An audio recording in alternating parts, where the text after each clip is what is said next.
3D art already.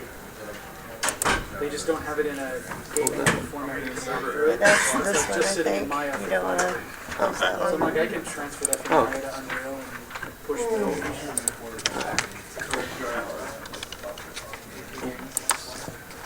Everybody signed in? Everybody got an agenda? Very cool. Awesome. Welcome to week 5. Someone signed me And the out. first sprint. Oh, sure. So That happens. I figure I'm going to be pretty underwhelmed today by what you guys are going to show me. Well, you gotta hate I guess Slack server's down. Your server's done. No, server's down. I can't get on. Happens. Because all you guys went on at once. No, anyways, no, I'm hopefully going to be impressed by your sprint 1 milestones here. Let me just go through real quick some of the news and then just what we're going to do today. So yeah, end of sprint 1. Reading review, 41 should have done last week with PR and QA, localization, that kind of stuff. Anything interesting pop out to anybody on the public relations side of things? Nothing? You guys do it all? What's up, man? Hey, you have a build? Yes. A good example of PR was in marketing and stuff was obviously the Arizona Video Game Showcase. So the teams and folks who came out there did a great job, and talking to the press and also just talking to people and getting their games out there. So obviously it's something you need to keep doing. I think it was Steven mentioned something about how it was just to basically summarize it as like good 6 points of what you can kind of do as a developer and what you want to show off, like your game icon, your game summary and things like that. And then 381 was on user stories and agile planning. Anything pop into anybody's mind about that? User stories, kind of having tasks and big, what is a user story? Who knows? We'll pick somebody else, yeah. So a user story is basically a short 1 or 2 sentence stating what the person as their role is wants and an explanation as to why. So as a player, I want the road to be disturbed. I want road effects whenever I run over something. Right. Okay. Anybody disagree with that or have something more to add on it? Yeah. It's more of a user kind of explaining their experience with your product,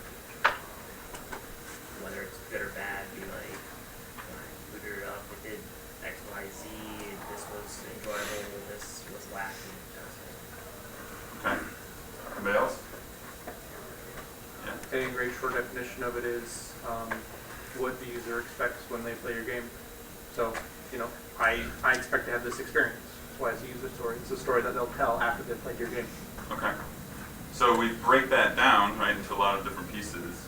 And I guess the reason I'm picking on that right now is because to me, when we have a sprint review like this today, the milestones, it's all about the user stories. So I'm going to be looking at that and saying, what kind of user stories did you actually accomplish, did you create for your player within the last 5 weeks?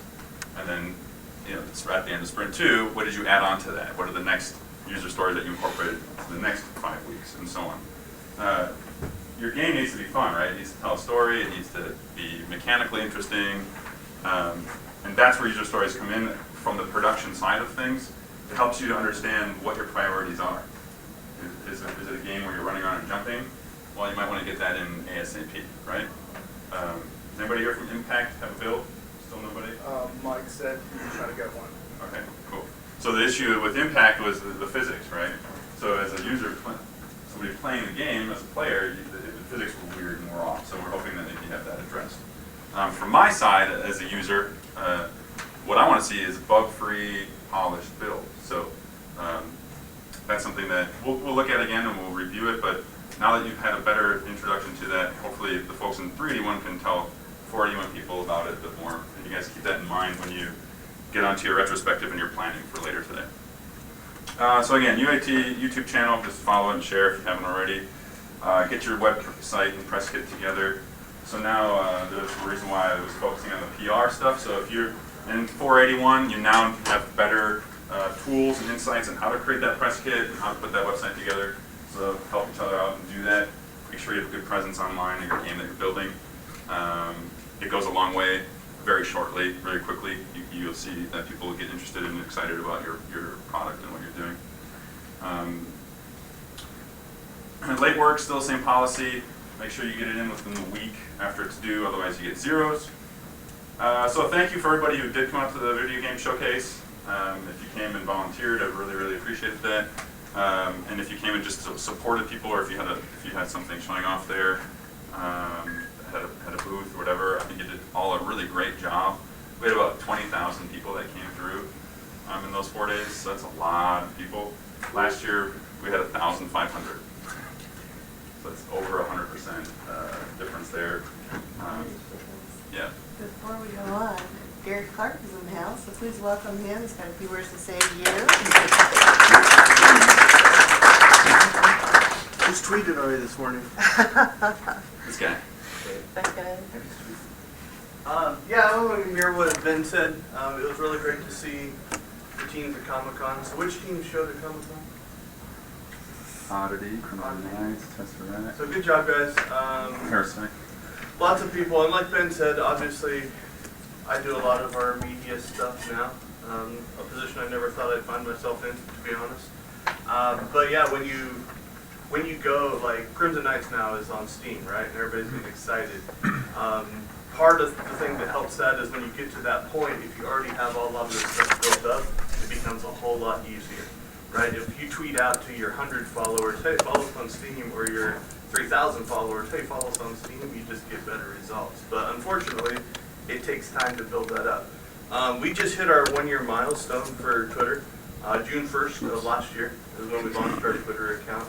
And we've learned a lot over it. I believe we're going to bring somebody in the next couple of weeks to give you guys a presentation on some techniques and stuff. But if you are struggling with that kind of stuff, let me know. We're almost at 2,300 followers now in the first year. Awesome. I've slowed down the last couple of months and just kind of pushing for followers. But one of the things that I've gotten really good at is finding channels that will help you build an audience that cares about what you're doing. Right? When I look at my stats, 85%, our top category of what are our people or what are our users into is video games and general gaming information. So when I send something out to my followers, I know that, like, it's not just a whole bunch of people I paid to get links. Which, on a completely side note, I get all these spam account Twitter things that says, here, I'll get you 10,000 followers, and I look and they have 200 followers. I'm like, well, couldn't you do it for yourself? I don't understand, you know, but anyway. But yeah, great. Comic-Con was great. I'm looking forward to seeing the builds. I'll be tweeting out those as well. Not to discourage anybody from continuing to follow our YouTube channel, but we did hit our 100 subscribers. So if you want to tell anybody about the YouTube channel now, all you have to tell them is youtube.com/UAT Game Studios. It's a whole lot easier than that 47 character thing. May have been used before. I am disappointed though, because our old one had the word ass in it, just the random letters. You can still put it in there. Yeah, it's still, this You what can still the write it official in. one is. But we are UAT Game Studios now, so that's our latest venture that has been successful. I don't know what I'm going to work on next, Instagram or Google+. Probably Instagram. Yeah. I'm saving Google for last or something. But great job. I look forward to seeing what you guys came up with and what the next 5 weeks holds. So, any questions for me? Good. Thanks, Barry. Did I get far enough off camera? Good segue for Lauren. Yeah, so indeed, as Derek was just mentioning, Lauren's going to be here next week. She was supposed to be here today, but we decided to move it just to take time with the builds and stuff. And I've also been in touch with John Lester, whatever, who runs Game On Expo. So I'm going to try to have him come in as well, and he can talk real briefly about the Game On Expo. Has anybody been to the Game On Expo before? No, I know Jeff and John went last year. Is it? So you can talk a little bit more about that. I actually don't know what their full goal is with that, but they seem to be gathering game-related stuff. So not Was just there the ones developers. that had like all that retro stuff in there as well? Yeah, I think so. Oh, okay. Yeah, so that'll be next week. We'll focus more on marketing. As Derek said, it's never too late to start looking at marketing and building that stuff out in public relations, so start that early. Do that as you're building now. People who are creating videos about for their stand-ups and stuff, if you can get them to a point where they look good and you can make that public, that will really help you and your team, and builds that kind of interest from people to see that there's a face behind games and there's a process and they get to know who you are. And I mean, has anybody ever followed the game studio or developer, anybody on YouTube or something? It always adds that extra personalization. Collab Jam will still be July 22nd to the 24th. Is anybody here who can speak on that? Didn't think so. Cool. Anyways, that'll happen, I guess. Playtest, we'll still do that July 3rd. I might not be here for that. I might be out of town. Actually, I'm going to be out of town. I'm in Mexico for 4th of July weekend, but Jesse's going to steerhead it, so you can talk to Jesse about that. And then playtest for the library. Still haven't heard confirmation from them. And then finally, a green light again at the end of the week 14. That's basically your last milestone, end of sprint 3. So let's see what you have today. Build on that. Usually the first sprint is usually everybody getting organized and figuring stuff out. Second sprint is usually the one where you're just hammering away and putting good content in, and the third is usually where you're polishing up the content and adding little things that you kind of forgot or wanted to add extra. That's kind of what we've been seeing. So I hope you guys are all in a good spot now, because it'll help you out as you progress for the rest of the term. Just real quick, we'll do that today now, and then I would like, I've got a representative from Crimson Knights who's going to come up and talk a little bit about their experience.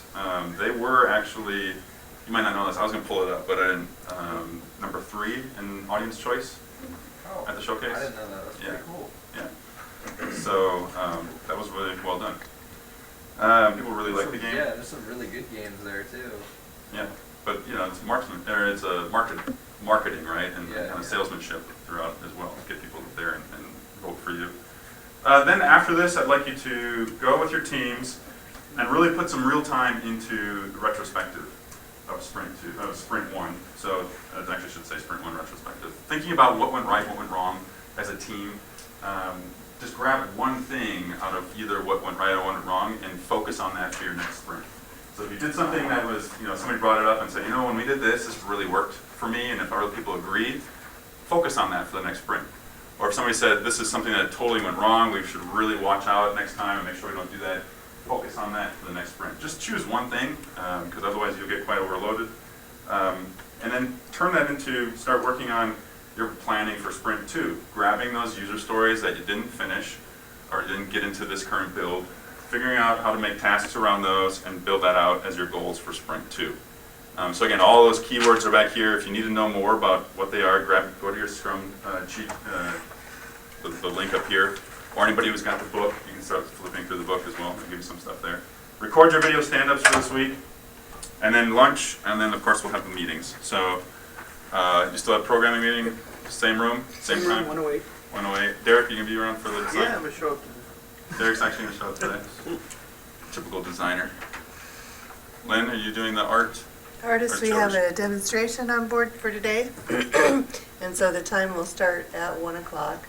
I won't be there at the beginning of that, but your presenter will be. Cool.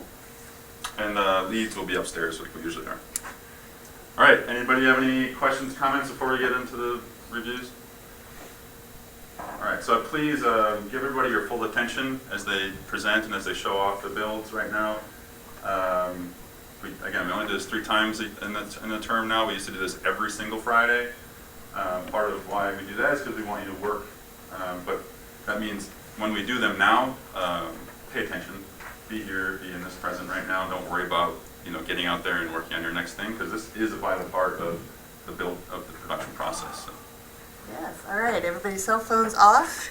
Leads, remember to stay behind the podium so that you can be heard, and the camera is on you as well as on your product here at the screen. So let's get started. Your list is over here.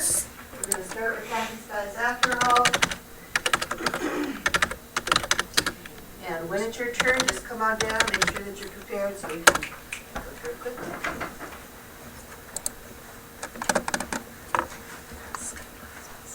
No, okay.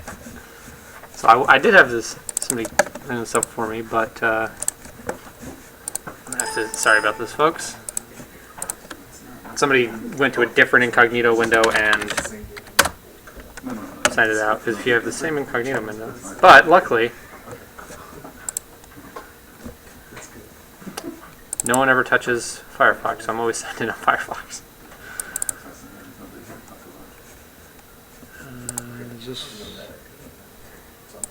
You still want to? No. Oh, okay, there we go. Sorry about that, folks. So I'm Donald Cheppis. I'm the team lead for Happy Skies. And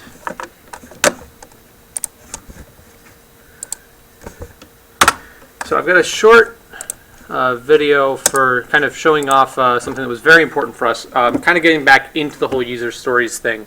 We got a lot of great feedback from the kids when we went to the Kyrie Elementary School, and the biggest issue we kept running into was just issues with our camera and our controller. So players just getting trapped off the side of the screen, things not displaying properly, a lot of issues that just kind of, the game was playable, but in that there was a lot of things that just kept breaking that you couldn't see with the camera, which for a game where everything is primarily visual, there's really little audio feedback for a lot of the things you're seeing on screen, it was very important for us to fix those issues. So one of the things that you're going to kind of see once I start moving here is it's now pretty much impossible for us to actually outrun our camera, which was a big issue. Because something the kids did a lot was they would just go crazy with the swipes and they'd go launching off the side of the screen.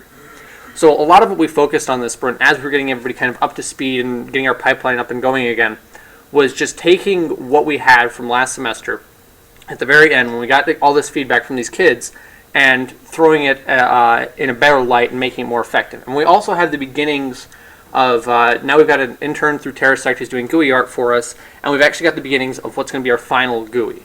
We've got some style things that we're updating with it, but as you saw, it's actually there. It's not just the Unity boxes, which is going to be a big step forward for us because that's the only major impediment we have at this point to getting monetization in. And monetization is going to be the heart and soul of what we're doing with Happy Skies from here on out. Because we've got all our gameplay systems and everything done, so this next sprint is focused completely on marketing. And I'm going to skip forward a little bit because I think I actually start the display. Yeah, so now you can see that used to be a big issue, that transition, that simple thing of going from one map to another was something that kept breaking, and the kids were very thrown off by it, and we vastly improved that. And then the other thing that's very important for Happy Skies right now is art. So what you see here is actually one of the 3 new zones. I forgot to take a picture of one of them, so that's my bad. But we've got a new desert zone, and all of this in the actual game is animated. It's just kind of difficult to get to a specific screen, so I just took some screenshots of it. But we've got 2 brand new zones. We've got that desert zone, and we've got the farmyard zone. And it's very important that we keep developing these zones as time goes on because we just need a lot of content at this point. We need a bunch of different things for the kids to continue to be engaged. And then here's some art that is going into the urban zone along with this. And so we've got all these building blocks and we're just putting it together. And that's what this next sprint's going to be. Is we've dealt with the kind of the gameplay issues we had where players weren't able to actually experience the game in the proper way. And now all we're doing is just building out more content. Now that we've got some solid artists, we're actually being able to move forward with that and get a lot done. So, thank you. That's all I've got.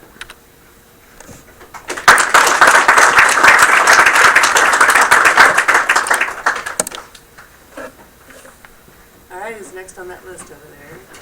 Mortal Coil. Hello everybody.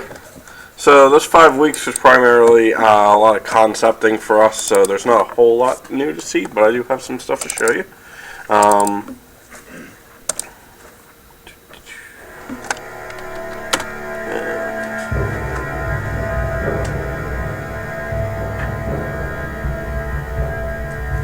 really seem like it's going down.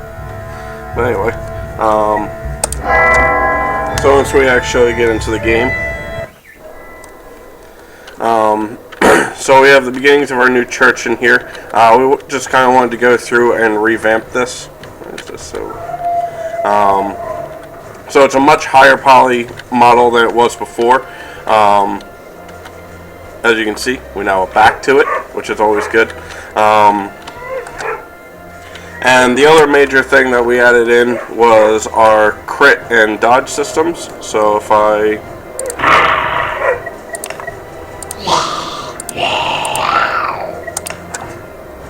throw a couple units in here, you'll see some debug text up in the top left corner, just showing what exactly is happening so we can track it all. Right now we actually got a critical strike. No dodging yet. And then we were also able to dodge. This is all really important for the level up system that we have coming in pretty soon. So all the units will be able to gain experience and then level up that way. I want the user to be able to keep their units that they put down going forward, but then when those units die, it's a permadeath system, so they'll lose that unit forever. And this is really the beginnings of that. There's some experience stuff going on behind the scenes as well, but there's no good way to show that. The dodge and crit systems are actually just working on a random system rather than an assisted system, so you're not guaranteed anything.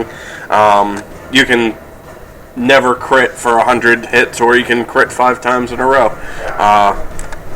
It's just something that we're kind of playing around with and seeing which system that we like better. But that's really it. This next sprint coming up will actually have several more levels, as well as a whole bunch of new artwork. So, thank you. Real quick, you were at the showcase, right? Yep. Showing that off. So what did the folks think? Oh. What kind of feedback did you get? Frankly, people loved it. The one thing that I did notice over and over was one of the UI buttons that I had, the action button in particular, wasn't particularly intuitive. People just kind of wanted to take it and go. And while I had thought initially that we were just kind of cleaning things up by not having all the movement squares and everything and not being able to accidentally click something while you're trying to select another unit, isn't as intuitive for the user as we originally thought. So there's still a bunch of things that we need to clean up, and there's definitely some bugs. Still, every once in a while, whenever you attack somebody, you'll be transported to the origin of the grid, which we're not entirely sure what causes that. It's just this random teleportation thing. But in general, people really, really liked it. I had actually one group from a small indie magazine thing come up and they interviewed me about it, and it was a lot of fun. Cool. So yeah, when that interview is up, let us know. yeah, no problem. Cool. Thanks.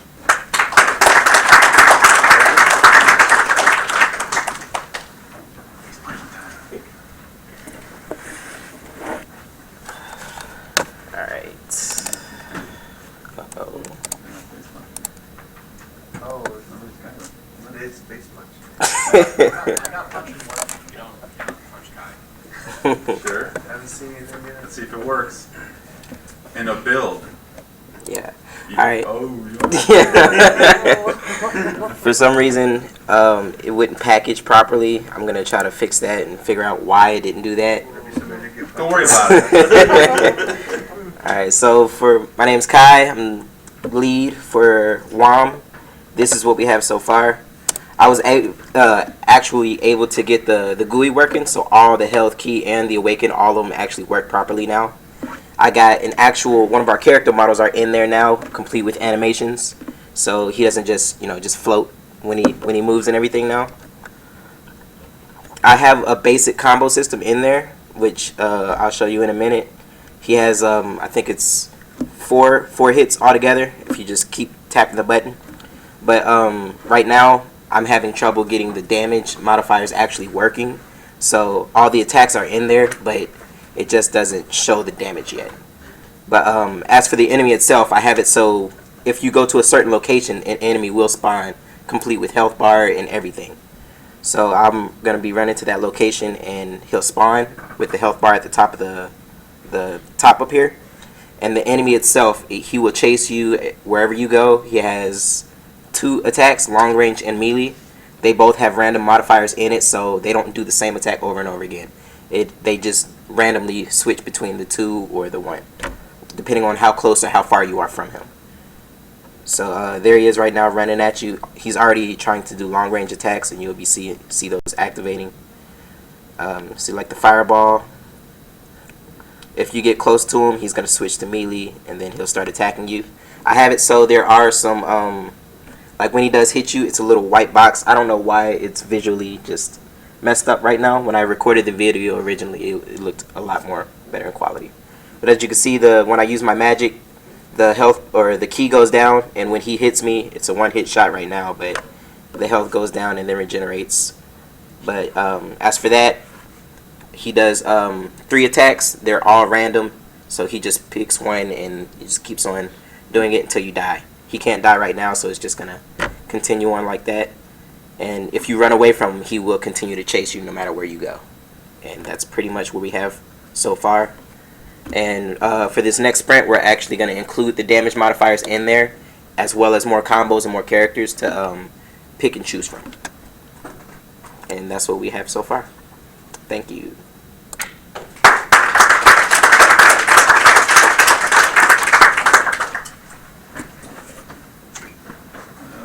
Think about it. I'm on the fence. Yeah. He was punching. You're telling me he wasn't damaged. Maybe you promise that you're not going to put new characters into the next build, and then just focus the heck out of that one, so that he can punch his head off. Yeah, literally. Yeah. Fatality. See those horns go flying. Jeez, let's go with that one. Alright, well, hi everyone. My name is Jesse Rogers. I'm the lead for Couch Game. Kind of like what the rest of them saying, this sprint was getting everybody focused and situated, and our big target this sprint was getting the flow. That's kind of our target for this semester, actually, is getting the flow down. We really want to have that from start to gameplay to finish down, and then we can actually start adding on more content. We updated our character select now. Instead of having some nasty background stuff, you can actually see like little tile. This is actually all template art, but it works.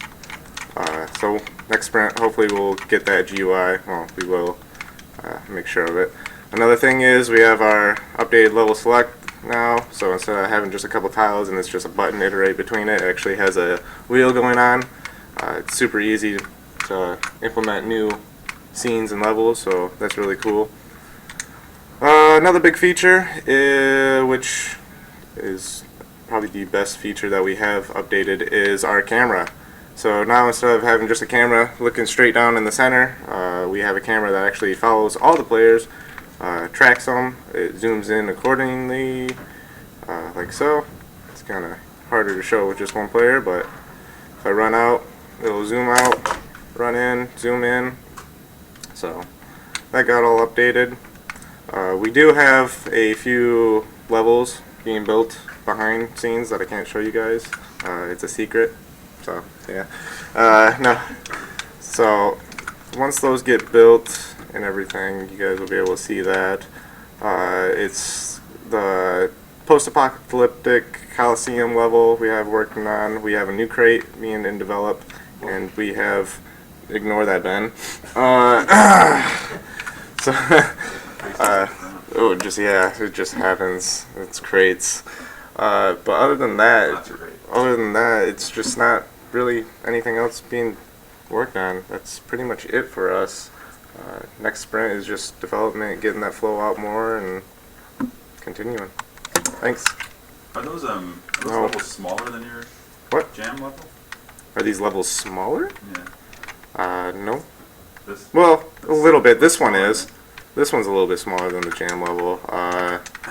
This one's a little bit bigger. It's one of those things we're working with to get the sizing right.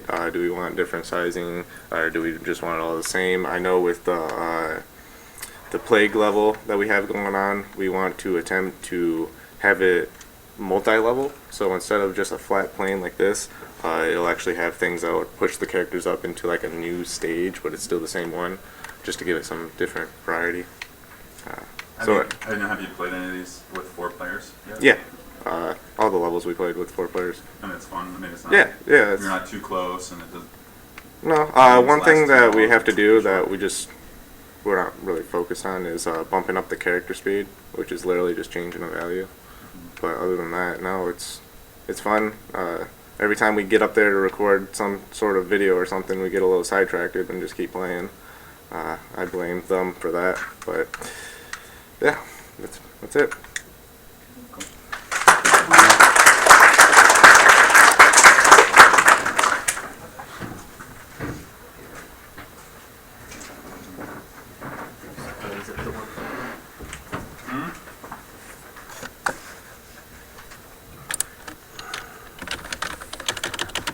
That's not how you spell downloads. So, there we go.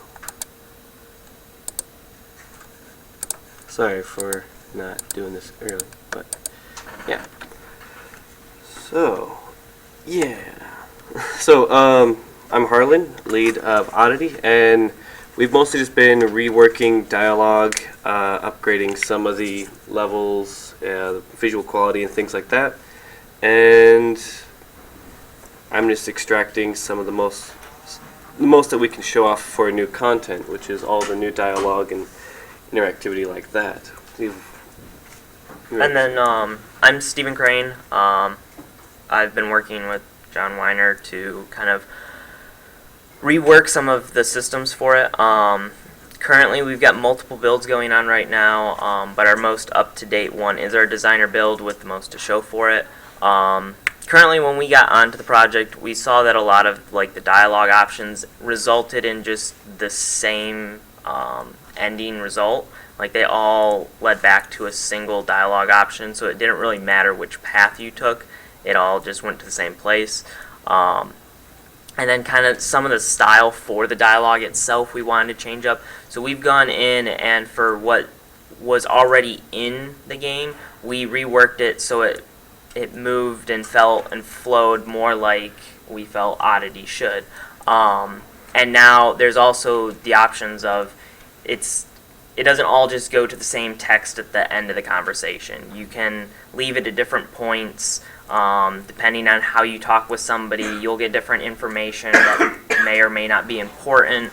And so yeah, we really focused on just kind of hammering out kind of the bugs and issues that were currently in the build to try to polish up what we already had. And then this next 5 weeks forward, we're going to be adding on content.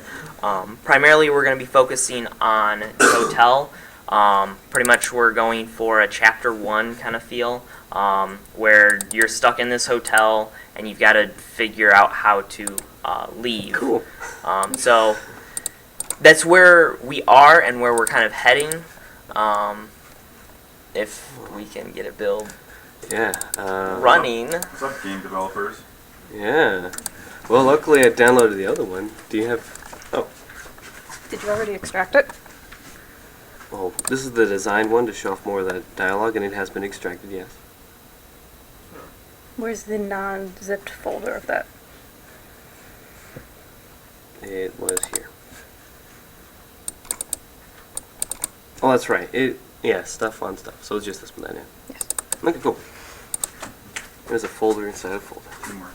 Yeah, let's see how loud this will be. So, All right, do you want to run through it since you know the dialogue? Sure.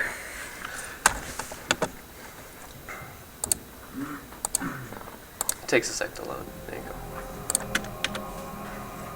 So now when you talk to kind of the clerk, it's a little bit more dialogue on the NPC side, so they're more talking to you with kind of their actions kind of here in the brackets, where then your actions aren't necessarily quotes or dialogue back, but they're decisions. So some of them is, yeah, you will have that dialogue where you're going to say something specific back because it may trigger something, or it just may be like a generalization, like ask for the key to your room versus, hey, can I get the key to your room? Because that way you can kind of put it in your own words versus being given a script to choose from.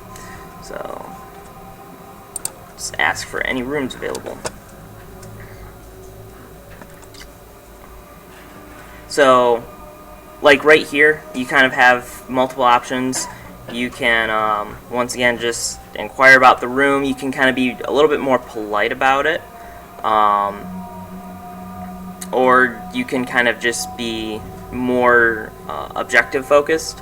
I'm going to be more polite about it because it'll kind of show a little bit different off. So he responds a little bit differently than he would with the other ones. Asking about something on the first floor, usually room 206, then you end up leaving. You can now talk to her and she'll kind of give you cues regarding like what she'll do. And so instead of just resulting in either her attacking right away or you being stuck in a script loop until she attacks, you can now head out. And then, of course, we still have pretty much your default hallway that leads to your room and whatnot. All these rooms we're going to focus on really opening up and getting the characters in there and the interactability, as well as some of the kitchen stuff. I know John's been working really hard on the chef's dialogue and kind of his quest line to kind of get to some of the other rooms and characters, and then we're only going to go from there further. So, but yeah, it's honestly most of it's just there's a little bit more in options, and it doesn't all result in the same thing every time. So, but that's about it for what we've got. Pretty much it. So we're just going to keep expanding. We've actually rewritten some of the intro storylines, so we just got to add more assets and allow for a lot more more gameplay. Yep. So we're just bug testing and moving as we go along. Which were you showing off at the showcase? Not this one, because around the time that they were testing it, the showcase was going on, Yeah. so we didn't get to implement it. It was whatever I had available when I greenlit this semester. What was your feedback? What people? A lot of people liked the general atmosphere and vibe of the game. Of course, they did want a lot more content. We told them we're working on it.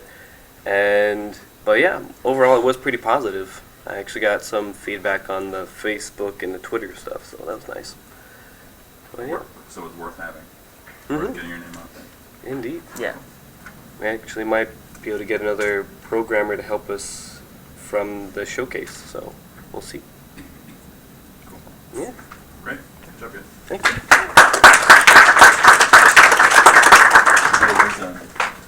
There's a Tim Schafer podcast that talks about games and choices. Build review 5. That's what that file is right there. They're right here. Yeah. Yeah, sorry, I named it build folder. I renamed it, so I knew which one was which. No. No questions. Not yet. Yet.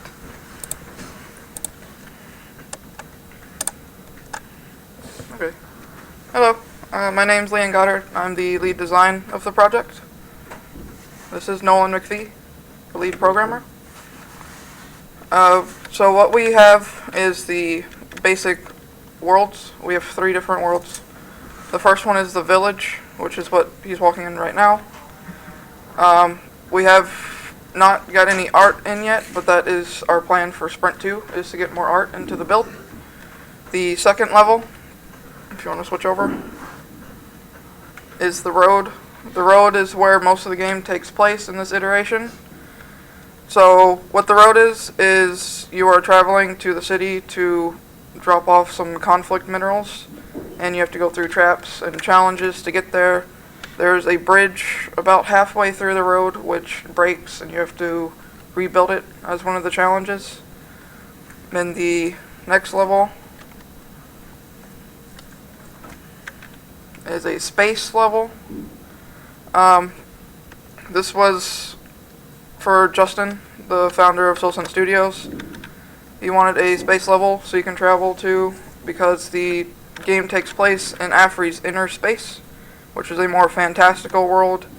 He is still in the mindset of a 12-year-old because of the trauma that he's gone through. The model is just a placeholder. There are 2 Afri models. There's a younger one and an older one that are being worked on. The models are finished. The next step for the models is to get rigged, and then to put the animations onto the models. More with the art, some of the environmental assets are being created, such as trees, because villages and roads are all surrounded by the forest in the Congo. And there is a jeep and a cart being built to transport the conflict minerals from one side of the world to the other. If you want to talk about the programming updates. Yes.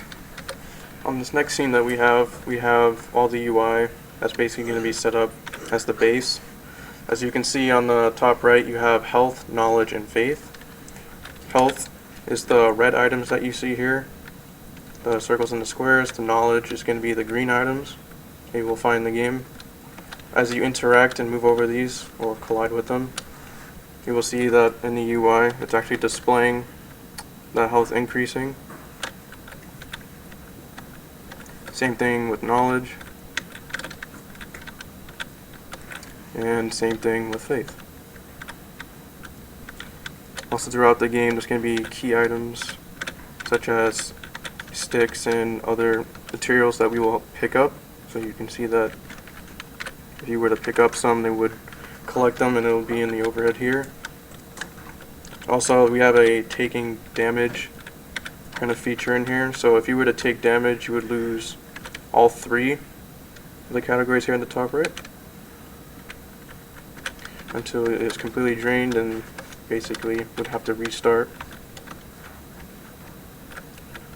Also there's been adding a particle effect system, so this is our fog level. And basically what we have so far for this week. The next iteration is to further polish the build and to put more art assets in that are also textured. We should have an environment done soon for the first level, which was the village. So that is our next step. Thank you.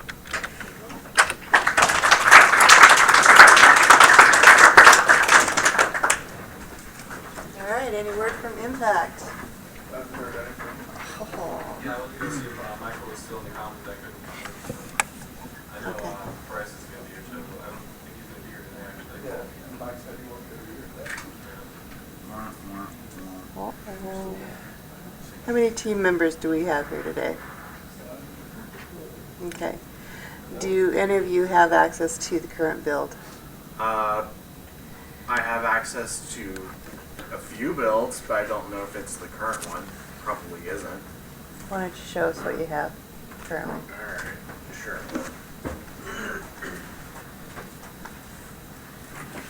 Oh. Don't have a flash drive with me. Okay. Why don't one of you guys come up and tell us what you worked on for this last sprint? Or all 3 of you, or all 4 of you, whatever. Yeah, come on up, guys. No build means you have to ask it out. Yeah, ask it out. Wants to be the car. Crash. Physics go crazy. You get up on his back and then Okay. Wheelbarrows. And we've basically been doing a lot with, you guys were saying we're getting up on our feet with it. The first 2 weeks, a lot of tooling our thumbs. We were waiting for the Axosoft and the Get to get set up. I'm still thinking Get's still getting together, I think, for it. Or we're trying to get hold of the build for everyone to use. Yeah, there's been a little bit of trouble with that. Yeah. I know you've been working on a lot of the programming for it. Yeah, it's been an issue for me going to Unreal since I'm not familiar at all, and I've been learning 2 other languages and then trying to do Unreal at the same time. By the time I do all the tutorials, it doesn't feel like I learned anything. So if anybody's good with Unreal, let me know because I need some help.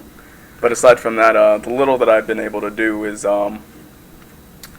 pretty much just some small bug fixes, and I know other Bryce, he's been able to change the physics so the cars no longer are wonky, So I need to look at how he did that, because I think he just did angular drag for that, and he was still having issues with the main cannon, and that might be due to the collision box that he's using. So maybe scaling the collision box and also scaling the momentum for the physics might deal with it a lot. Yeah. As far as the models, we do have a lot of people from the Lynn's Game Art, the character and vehicle modeling house. We have a lot of people from that doing several vehicle models for us for that, so that's coming along nicely, but we're still waiting to see what we have from that from the people in the class.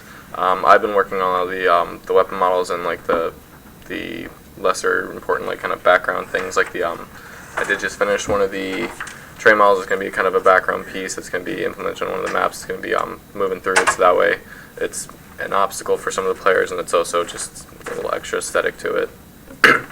I do know Michael mentioned that Bryce got a new road texture for it, so we should be using that, so it's not just some weird flat looking road on the surface, everything, so make it look a little bit better as well. I don't know if you want to add anything there. I've been, let's see, I've been working on test tracks so we can, well, actually like test mechanics and stuff, make sure everything's working without any unnecessary environmental stuff in the way. I've also been looking into the tracks that are currently in the build and seeing if we need to improve them or if they need to just be scrapped, all that stuff. Yeah. I've also been trying to help a bit with making sure everyone has access to the current build. Yeah. Yeah. So it sounds like stuff has been. It's a slow start, but we're getting things worked on now, and it's starting to work out. So you guys, you think you understand what we're asking for the next sprint milestone? Yeah. Yes. Okay. Yeah. No, So we gotta. You guys can help that dialogue with Michael. And Yeah. Bryce and I think one of the issues was I remember talking to Michael yesterday. Is Bryce was working on the presentation, and he thought he had more time with it, but it didn't pan. I think something happened or whatever that he had to work on something else. So I'm not sure what the deal is. So. Yeah. Okay. I mean, if you guys know, just have a conversation with them. And, Yeah. you know, Like, I know. I saw Michael here early this morning. That's why I went out to the commons to see if he was there, see if I could grab him. But I saw his stuff. I didn't see him. So I'll talk to him later. I know he mentioned about going to the lead meeting later, so you'll probably see him later today. Okay. Yeah. If you do see him before that, see if he's got a build for us. He can bring it to the lead. Yeah. meeting. Okay. Yeah, we can record it at that time. But we are a game studio. This is our only new team. So let's rally around them and support them. We'll get with the leads. The leads are very supportive of one another, so we'll get the support that they need going through. But also, you heard some requests here. I know that Professor Hugh is focusing on Unreal during your time, 1 to 2 o'clock, so you can certainly get some help there. But if you need anything, of course, let Ben and I know way in advance, and we'll make sure that this doesn't happen for your team again. All right, give them a hand. Everybody a hand.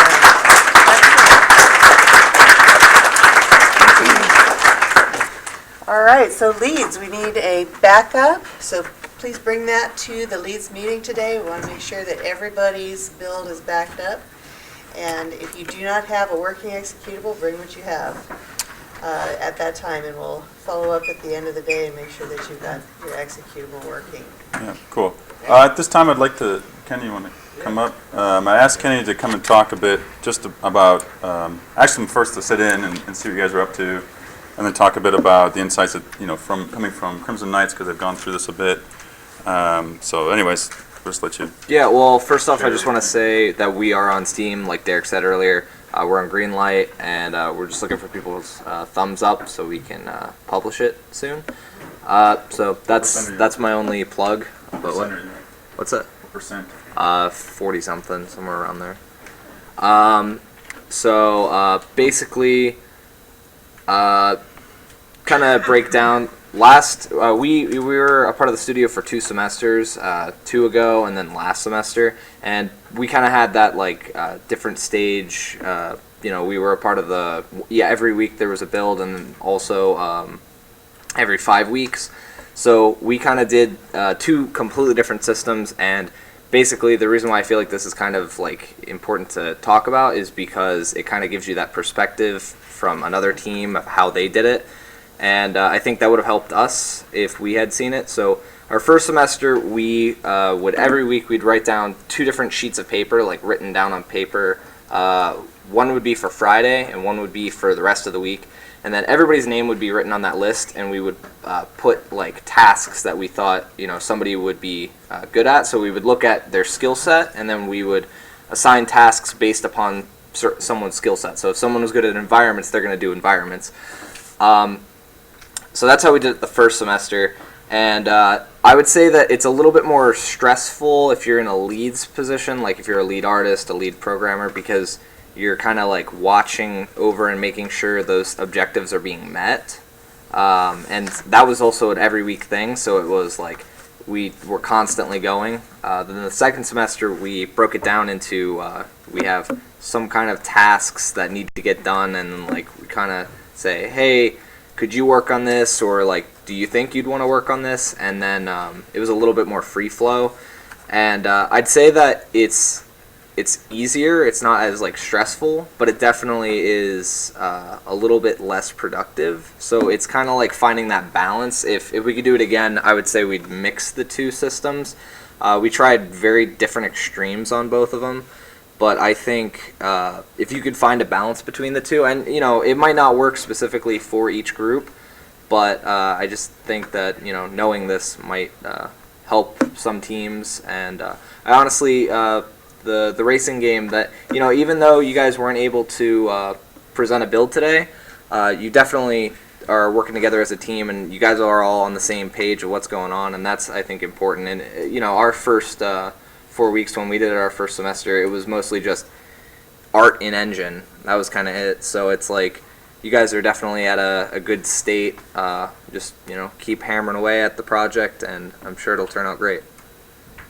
So I mean, if there's anything else you want me to talk about. Any questions? Yeah, I mean, about how they organize themselves, what they ended up doing, media stuff, piggyback on it. One thing to their credit is, when Scott and Jeremy came in about the film and wanted some work done real quickly, I mean, they came to me and said, do you know any developer that can create a game for us? And I said, okay, like what kind, by when? They said, by Monday. Yeah. This was like Friday. I'm like, yeah, I know developers who can create a game in the weekend. But they had a similar concept, and so, just reskinning the 8-bit kind of version or the 8-bit kind of game that they had was basically all they really needed. But the team got together on the weekend and rallied around it, and by Monday they had something finished and ready for the movie. And so that built a lot of good faith with Scott and with Jeremy, and they were able to show their game off, and it's got folks from Karate Kid in it and stuff like that, so they got to meet those guys at Comic-Con. Cool. So that's the kind of stuff that be aware of too for yourself. Like if people come up to you and ask you for things that might not directly align with where you are, but you could always spin it in a way of what you're already creating, what you're doing, what your expertise is in, and spin it that way and say, well, I don't have that, but I've been working on this, and we could maybe put something together like that because it'll help get you on other projects and get you out there. And the fact that they're got onto Steam, Greenlight, and already bumped up to 40-some% within a week? Yeah, it's been about a week. Yeah, actually a week from today. So it's pretty awesome. And that all, again, I think has to do with the fact that they've been pushing their game for the last, 30, 40 weeks or something like that. Yeah. I mean, we've had Since our the Twitter and Facebook, and they're both decently sized for something indie. So yeah, I mean, I think we got around 500-600 Twitter followers, and I think 300 Facebook. I'm not sure right off the top of my head, but we've always been building it up, and we got as of Comic-Con we got 20 new people too. So cool. I mean, So my suggestion is, now if you didn't know him before, now you know him. He's standing up here. Piggyback off of their current success on their social media and ask them to post about you. Yeah, and you post about them, and vice versa. And that's kind of the thing that Derek was talking about, is if we all start talking about each other's things and we all start sharing what we're doing as developers and as people in the industry, which we all are. I mean, just because you're still here in school, doesn't mean you're not part of the industry. You are. At any moment, if someone wants to pull you away and hire you, by all means do it. So the only way they're going to know is to show what you're doing. So piggyback, ask them to post whatever new stuff you have and post their stuff. And it's completely fine. Create good faith and create a community that we got. So, cool. Thanks, Kenny. All right, thanks. Do you want to say anything about the builds that you saw? Or? Yeah, everything looked pretty good. I mean, I was impressed that everything seemed to have a theme. You know, we worked on this and we got something done. One of the things I'd always encourage you to do, and it's a Scrum thing, right? Prioritize what's most important for the project and do it. That's why we've been giving Kai such a hard time. It's like, yeah, your guy flies around and it looks great. What's the most fun thing about the game? Fighting. Well, where's the fighting? We want to see the fighting. We've been pushing him hard. You know, we probably won't punch him today. Although I would submit the build had punching but no damage. Yeah. So we don't have to punch Kai. We just got to damage him. him. Maybe with words or That seems fair. It's like staring. but always be concentrated on that. And again, I'm going to push the Twitter's just the one I use mostly right now, but the social media side of things. I didn't ever want to be a tweet person. I have no desire to tell you what I'm eating for dinner or what I'm doing at night.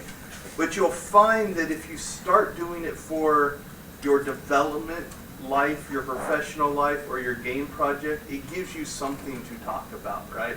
Like most of my tweets are about UAT Game Studios or the games you guys are working on. And that creates almost like this story of your career that when you go out and start looking for jobs, there's an off chance that if you were active enough in the community, the person interviewing you might be a follower. And that's just an automatic in, right? Not always, but it could happen. I can tell you that the stat system right now isn't adding automatically, but I just did a scan through. In the last hour, the tweets, I did one tweet per team and one tweet to start kind of the thing. So 8 tweets this morning. 1,600 impressions have happened this morning just off of that, right? Now, does that mean that 1,600 people that actually read them? Not necessarily. It means 1,600 times it was delivered to a feed and seen by a person. Did they scroll by it? You don't know. But if you start thinking about numbers like that in a kind of the mass market thing, right? When's the last chance you had 1,600 people look at anything that you did? And, you know, it feels weird at first. You know, I've told everybody many times, like, I have my own name as a Twitter thing because I registered really early and then went like 8 years and never did a tweet because I had no desire to ever talk about myself. But when we started the studio one, it gives me something, right? You also find it just kind of becomes a habit. You know, like any milestone or any like breakthrough that you have, take the 1 minute to bang out a tweet and you'll be surprised at what kind of reaction you'll get. Last thing I'll say on that is I've also joined some communities that have been great. There's one guy called Game Devs Like You who daily kind of just posts a development question. And it's almost become like a community/dialogue where we're talking about game dev themes, or he'll post like, hey, what's everybody having trouble with, or what did you learn this week, or what did you do? And a lot of different people will respond, and you get different perspectives about developers. The reason I mention him is because he's got like, I don't know, 100 and some thousand followers.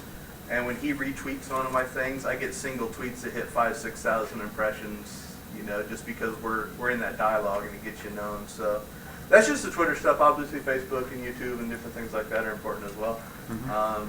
But yeah, I think you said it best, right? It takes time. You know, if you actually start to do the math, you know, 2,300 sounds great, but it took us a year to do that. You know, if you launch your game and then start your Twitter campaign, a year later, you know, you might get a critical mass that matters. Or if you want to do a Kickstarter or you want to do anything like that, right? Having that thing done ahead of time, I resisted it a long time. But I would definitely say, you know, get yourself not only the team ones, but get personal Twitter accounts and like each other and call each other out and learn your hashtags. And there's a science to it. And if you are any at all a competitive game dev person, once you can see the stats and then you start setting daily goals for impressions, it becomes a game into itself, and then you have to win it. I set goals like our Twitter account is bigger than any other UAT Twitter account now. We passed the main UAT Twitter account. We even passed Paul and the Digital Video Guys because he hasn't been doing much with his. So, you know, I set those kind of goals and gamified it just because I wanted to win. That's the only reason I think we have a lot of followers, because I wanted to win. I wanted to be the champion UAT Twitter person for some reason. I have little goals. I don't have giant goals. It all adds up. But yeah. And you come and talk to me, right? If you want to get into this world, and I can tell you the things that I have done, what works and what doesn't work, and what builds followers and what gets good tweets, responses, and different things like that. Over the last year, I've tried things that have failed, and I've tried things that have worked. So, more than happy to help you guys out. Cool. Thanks. Yeah. The bills look good.